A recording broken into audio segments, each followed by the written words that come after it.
Hey guys, Big19589 here with the Hauntober Tour Reviews 2019 wrap-up video.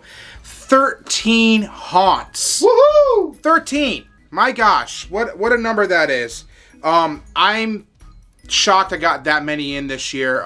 Next year, I don't know how the hell I'm going to top that. But 13, god damn.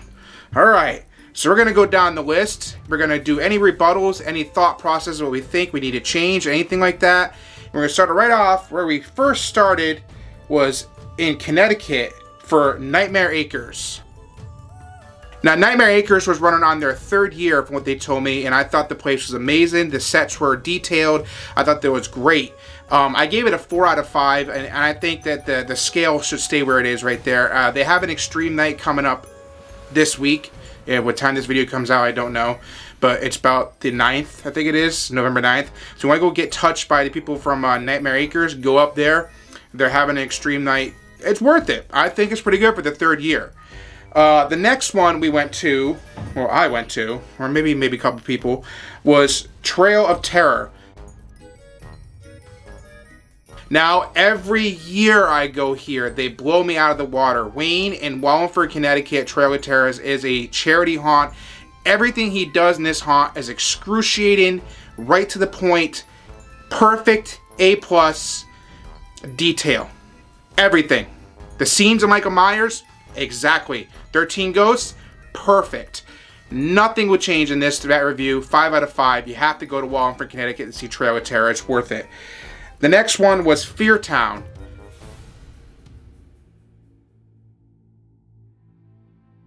Fear Town in Seekonk, Massachusetts got a 4 out of 5. I'm going back again November 8th for Extreme Touch Night, which I'm excited to do because the Bacon Brothers called me out. They said they have handcuffs and I'm probably going to be messed up by the time I'm done. So, yeah. So they cannot wait for Fear Town again. 4 out of 5. Just stay where it is. The setup this year completely different. Threw me off. I don't know how the hell they're going to do Extreme Night and Extreme Touch Night, but we'll find out when we get there. The next one was Fright Haven.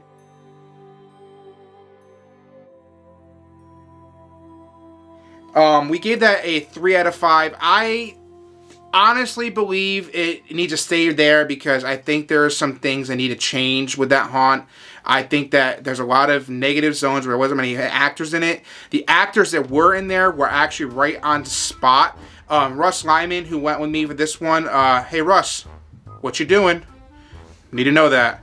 By the way, Russ, he's Russ Lyman, and he loves you. So, gotta say, Russ wanted to bring up the fact that he loved Jason Voorhees. Jason Voorhees was in there, and he wanted to know if he can jump right in, and he can play with you guys. So if you guys want to talk to a Connecticut YouTuber, call Russ Lyman. Find out what he's doing. See if he can come in and help you guys out for your off-season haunts. The Christmas, the Touch, the Valentine's, whatever you want. Bring him in. I'm sure you'll have a ball. Next one, Scary Acres. We gave it a 3.5 out of 5. Now, I'm going to bump it up a little bit and bring it up to a 4. So the rating is going to go up only for the fact, like I said, going through and seeing things that are going on and talking to Brian, the manager, and how the season was in the time. I understand certain things are going on and things he's going through for that spot in certain areas. And if everything goes accordingly, I cannot wait for next year to see him. And you might see me there. Things are changing in the Hauntober Tour Reviews, guys. Things are changing. So it goes back up to a 4. So it's going to be bumped up. So, whoop, up there it goes. So, Trail of Horror was another charity haunt we went to. Bazinga went. Lies. He went. So, he brought his family. His sister came, and she got scared a couple times. And as you heard in the videos prior to all this, the scream in the beginning is her. So, sorry, Tara. Anyways, we gave that a 4 out of 5. I think that's a fair rating. I think it was great. I think for all the stuff he's putting into the haunt, I think it's excellent. I think what he's doing is perfect. As long as he continues going from here, I can only see brighter and better future for the haunts he's doing and for the charity he's running for. All right, so 13th World, we went to there, and we went there with my dad. Which my dad hasn't been in a haunt for years, and we needed a little stress relief. There's a lot of things going on, so I took him over there, and I walked up to the front of this desk and said, "Can we get the touch?" They go, "You want the touch?" I said, "Give me the stuff." They gave me the stuff, went through the line, and I fooled my dad, and he got touched. So it's going to stay there at a 4.5, but mentally, in my head, that was a 5 because to see my dad kind of jump and scream and shiver and shake was kind of entertaining in my book. Legends of Fear was probably the most memorable favorite moments of the season was Legends of Fear for the fact that I've never been here before and I've never seen a haunt where they use a pyros in spots in the negative zones where people go through. And I've never seen, the way they did it was they had actors on the left and right, and one person would be directing the scene while the other person's acting out the scene. It was amazing. And honestly, if I had another scale rating to go above 5, it would go above 5. It's that good. Haunted Overload. We gave that a 3.5. And I'm going to bump the rating up a little bit. I went and during the daytime to see it for the daytime haunt. I got to see everything. And then I saw everything at nighttime. So I'm bumping it from 3.5 up to 4. So I think when Haunted Overload is good, when it's done correctly, which they do every year, is the sets are huge, the sets are immaculate, they're amazing. And then the people who run it are just honestly one of the most nicest people I've seen in my life, and I love every second of it. The makeup, the costume, the sets, the design, everything is perfect about it. 4 out of 5. All right, so Nightmare New England Spooky World, we gave that a 3.5 out of 5. I thought that was a fair rating. I really think that it's gone up over the years. It's gotten a little bit better. I think if I could see more actors in some spots, maybe that would have made it bumped a little bit. But it's still a good rating. I think they did excellent this year. Slinky the Clown, everyone I know there, good job. Very happy. Keep up the good work. Factory of Terror.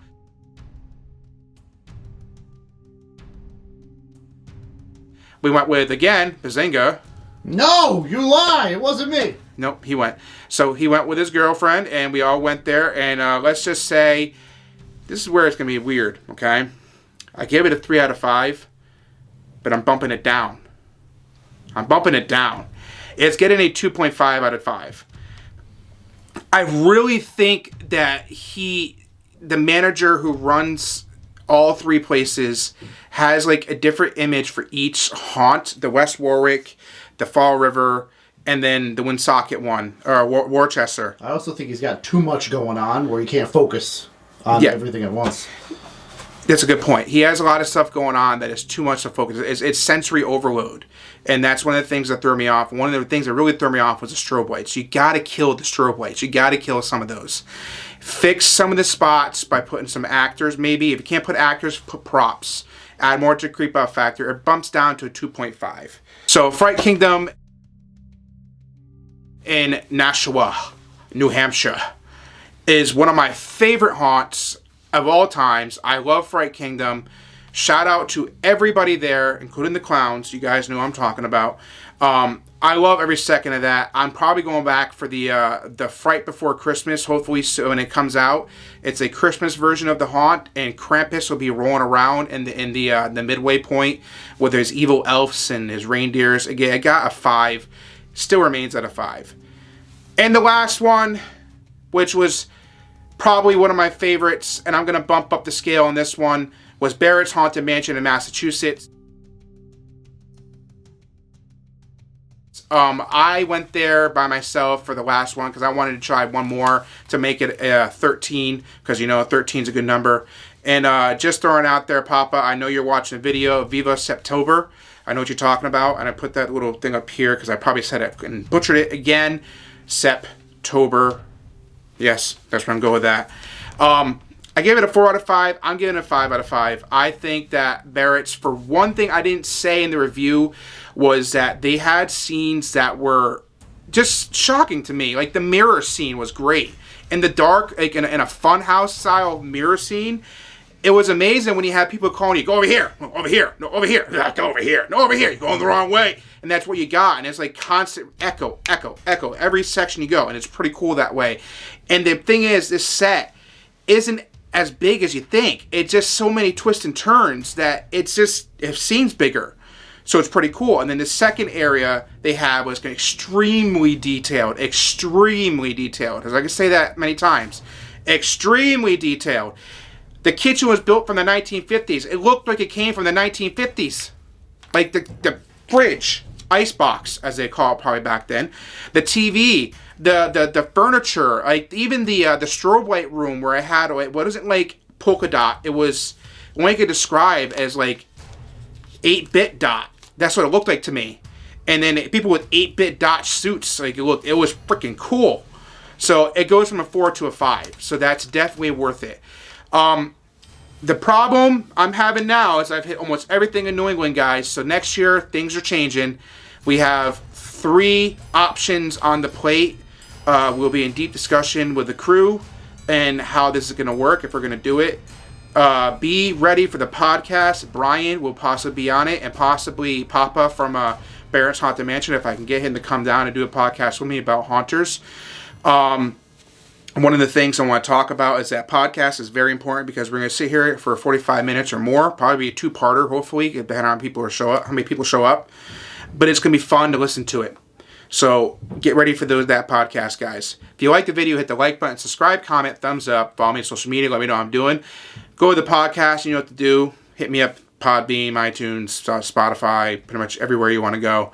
And look for me on social media. So this has been Big One Night 589, signing off.